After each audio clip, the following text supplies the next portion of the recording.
21শে জুলাই তৃণমূলের শহীদ দিবসকে সামনে রেখে গঙ্গারামপুর জেলা তৃণমূলের পার্টি অফিসে এক সভার আয়োজন করা হয়। সেখানে রাজ্যের মন্ত্রী, জেলা তৃণমূলের সভাপতি সহ আরও অনেকেই উপস্থিত ছিলেন।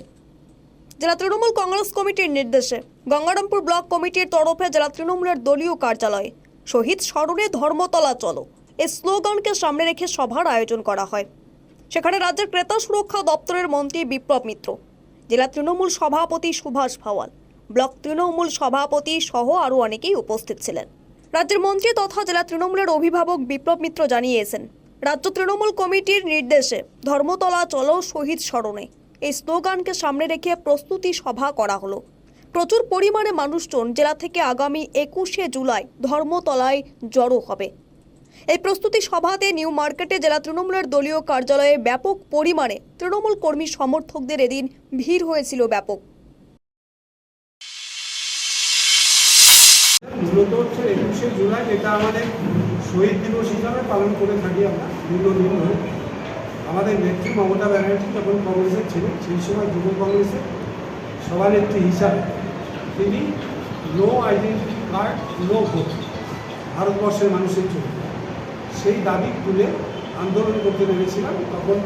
তখনও হচ্ছে পাওয়ারে এখানকার ক্ষমতায় ছিলেন বামফ্রন্ট, তারা তাদের পুলিশকে দিয়ে এবং সিপিএমের ক্যাডারদের দিয়ে আমাদের মিছিলের উপরে, গণমিছিলের উপরে আক্রমণ করে, পুলিশ গুলি চালায়, 13 জন মানুষ শহীদ হয়েছে এবং প্রায় কয়েক হাজার মানুষ তারা আহত হয়েছিল বিভিন্নভাবে। এই তাকে কেন্দ্র করে পরবর্তীকালে তারপর থেকেই যখন আমাদের নতুন দল তৈরি হয় তৃণমূল কংগ্রেস, তখন আমাদের দলের পক্ষ থেকেই এই কর্মসূচিটা পালন করে আসা হচ্ছে।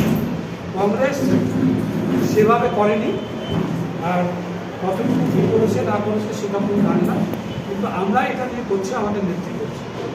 স্বাভাবিকভাবেই 21শে জুলাই আমাদের সামনে সেই মাস এসে গেছে। এবার তাই আমরা প্রচারে বেরিয়েছি। কয়েকদিন আগে ইলেকশন হয়ে গেছে, আমাদের লোকেরা তারা ভোট করে অনেকেই ক্লান্ত, কিন্তু তা সত্ত্বেও 21শে জুলাই যাওয়ার জন্য যে দাবি মনের থেকে, সেটা আমাদের কর্মীদের আছে। সেটাকে আমরা আবার একটু সেটাকে যাতে আরেকটু ইটা বাড়ানো যায়, স্পিরিটটা বাড়ানো যায়, তার চেষ্টা করছি। আমরা দেখেছি যে দক্ষিণ দিনাজপুর থেকে সীমান্তের কথার বিশেষ রিপোর্ট।